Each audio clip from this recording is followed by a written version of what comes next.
Fala aí, moçada! Beleza? Beleza?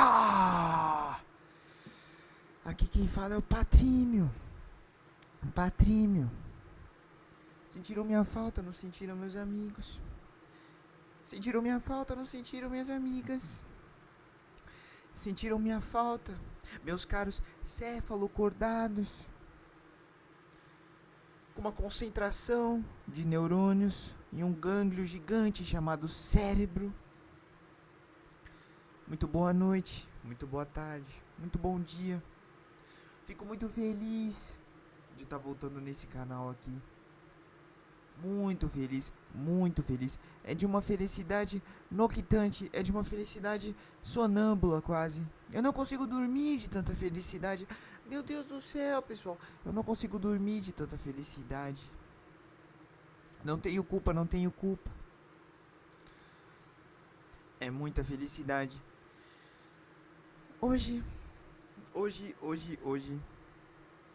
eu gostaria de aqui estar tratando com vocês sobre um tema que é muito problemático na existência humana, que é o alto custo de ser um eu. O alto custo de ser um eu. Mas Patrímio, por que esse tema do nada, Patrímio? Porque de repente você veio com esse negócio de eu?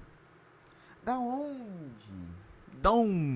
De onde vem tudo isso? Bom, estritamente daqui, pessoal. Os seminários, deixa eu ver se tá aparecendo aqui na câmera. Os escritos de Jacques Lacan.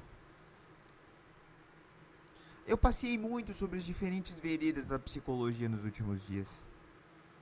Vocês devem ter visto que uma moda aqui no canal, que é algo muito recente aqui no canal, foi ter trazido temas sobre behaviorismo, foi ter trazido temas sobre o inconsciente estruturado como linguagem, e foi ter trazido alguns temas próprios da psicanálise freudiana. E aí eu me deparei justamente com um artigo do Vladimir Safatli, que introduz as pessoas à psicanálise lacaniana e fala exatamente sobre o alto custo de ser um eu. E é verdade, pessoal. Porque o que diferencia Lacan dos outros não é necessariamente a sua teoria matemática sobre o inconsciente, que matematicamente é bem imprecisa, por sinal. O que diferencia Lacan dos outros não é a sua teoria linguística sobre o inconsciente, por mais que seja um ponto nevrálgico dentro de toda a sua obra e dentro de toda a sua amplidão analítica. O que diferencia Lacan sobre o outro é a composição do eu dentro da perspectiva da sua obra. Então Lacan, como médico e como posposto psicanalista, ele acaba trazendo uma perspectiva sobre o eu que engloba um sentido de sociabilidade que é fundamental para que se entenda o eu. E dentro disso entra este custo de ser um eu. Tá bom? Tá bom? Interessante, muito interessante. E por que, Patrímio? Por que você traz sobre isso? Porque nós vivemos em um tempo de alienação, meus amigos. Em um tempo de alienação, da mais pura alienação. Da mais pura entrega ao inconsciente do outro. O outro é mais do que meramente um outro. O outro é uma instância de determinação do nosso ser. Eu não sou sem o outro. Um grupo vem aqui e me diz como eu devo pensar. Um grupo vem aqui e me nega. Um grupo vem aqui e diz que eu não sou apto de pertencer a ele. Eu, Patrímio, vivenciei muitas vezes o ostracismo por causa desse alto valor de determinação de um grupo. Então, meus amigos, minhas amigas, a ideia central desse vídeo é justamente expor o conceito de eu no Lacan e explicitar o porquê justamente que há um custo muito grande em seu eu, certinho? Bom, primariamente, é importante a gente notar que o eu, na obra do Lacan, ele é um eu relacional. O que isso significa? Que não há um eu solitário no mundo. O eu não se posiciona de forma sozinha no mundo. Como assim? Pense comigo. O que seria um eu solitário no mundo? É um eu cartesiano, praticamente.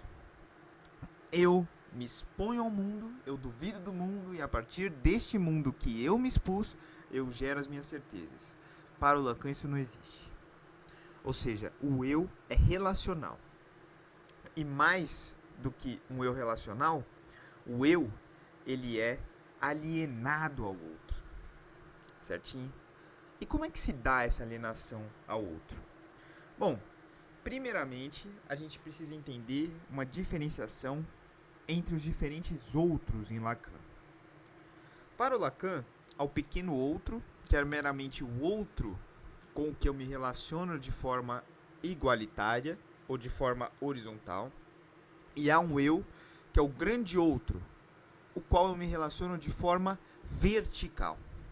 O pequeno outro, ou somente o outro com O maiúsculo ou com O minúsculo, ele é justamente um outro que eu não me importo praticamente com o que ele está falando, certinho? Então você vai até um restaurante, ou você vai até um encontro de amigos, e neste encontro de amigos, você vai lá e você vai conversar com um amigo chamado Peterson. Este amigo chamado Peterson é alguém absolutamente insignificante dentro da horda da sua vida. Então você vai lá e você fala o seguinte: ei Peterson, tudo bem?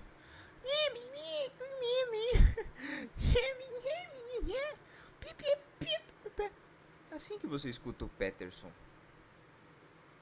Você escuta o Peterson sem nenhum tipo de afetação no seu eu psíquico. Então o Peterson fala.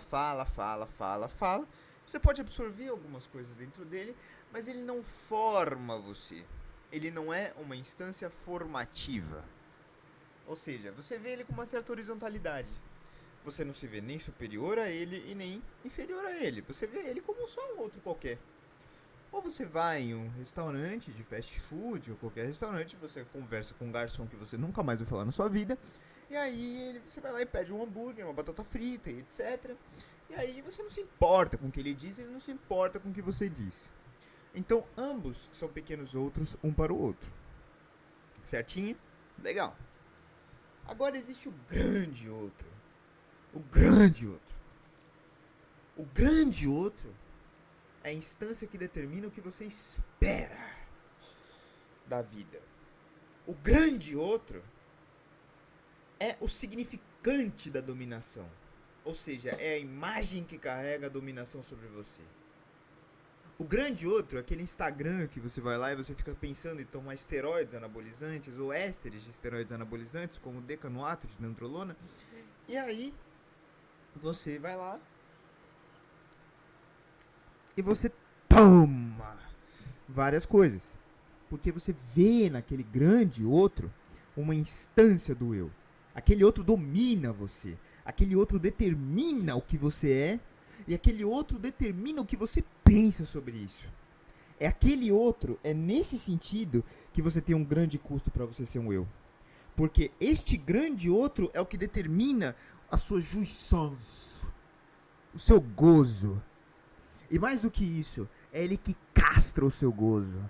E mais do que isso, é ele que determina o seu desejo. O seu desejo. Então, o grande outro é a instância dominante na obra lacaniana. O grande outro é a função da sua linguagem. O grande outro é o referente primário de si. O grande outro é quem te domina, quem te determina, quem te oblitera. Então vou usar um outro exemplo aqui. Imagina se o Peterson fosse um grande outro. Você chega pro Peterson e você fala o seguinte: eu não concordo com você. Eu não concordo com você. E aí o Peterson vai lá e fala: você está errado. E você de repente sente uma culpa. Uma culpa obliterante. Uma culpa corruptiva. Que vai lá e arranca todos os seus vísceras. E aí o que acontece? Você vai lá e você começa a mudar-se. Você vai lá e você começa a se moldar perante aquilo. E se moldando perante aquilo, o que acontece, cara? Você morre e de repente o seu eu se torna algo totalmente custoso.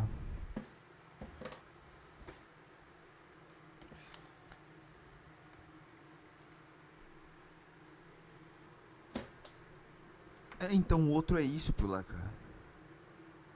Certo? Então o outro é isso pro Lacan. E é o outro que determina aquilo que é o desejo em você. É o outro que determina aquilo que é o significante de falta. A falta de algo. Porque é a partir da falta, a partir dessa divisão do sujeito, que você tem justamente o desejo, que é o que te motrifica, é o que te torna aviltado, é o que te torna corruptível, é o que te torna submetido ao grande outro.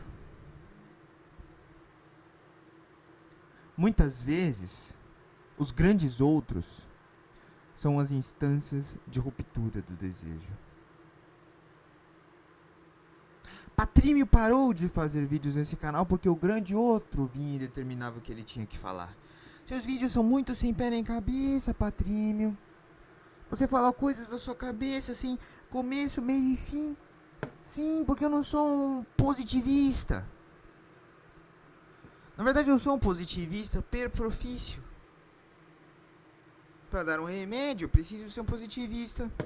Mas agora, para expor sistematicamente um conjunto de ideias, o positivismo não funciona. O dogma natural não funciona.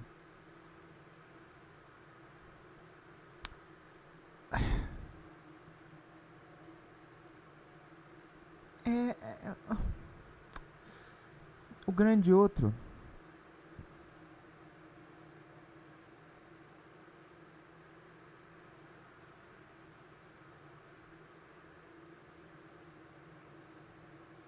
é o que torna custoso o seu eu. Porque é o grande outro que compõe toda a ópera do seu desejo. E é muito difícil a gente se livrar desse grande outro. Por isso que é muito custoso ser um eu. Então, o sujeito ele acaba ficando, novamente, como eu já disse, esse termo, dividido. Ele acaba ficando dividido entre a alienação, né, ao grande outro, e o sofrimento que essa alienação lhe causa. Porque o sujeito, ainda que eivado por um discurso do mestre, que eu já apresentei aqui nesse canal, que ninguém assiste, ele ainda tem o desejo, ele ainda tem ele próprio. Então, a grande questão é o seguinte, há um custo psíquico nessa identidade. E eu convido a todos que todos venham lutar por meio desse custo psíquico para se livrarem do grande outro. Então o tema de hoje foi o grande custo para ser um sujeito e como que esse grande custo está totalmente articulado a esse grande outro. Aquele grupo que vai lá e diz o que você deve pensar, aquele grupo que vai lá e te segmenta, te metameriza como uma mera minhoca. Mas você não é uma minhoca. Você não tem metanefrídeos. Você não tem nada disso. Você não tem um metanefrídeo, bobo. Tira esse túmulo de Balpig e bota um rim. Pra quem não entende porra nenhuma de biologia, eu tô te chamando de inseto.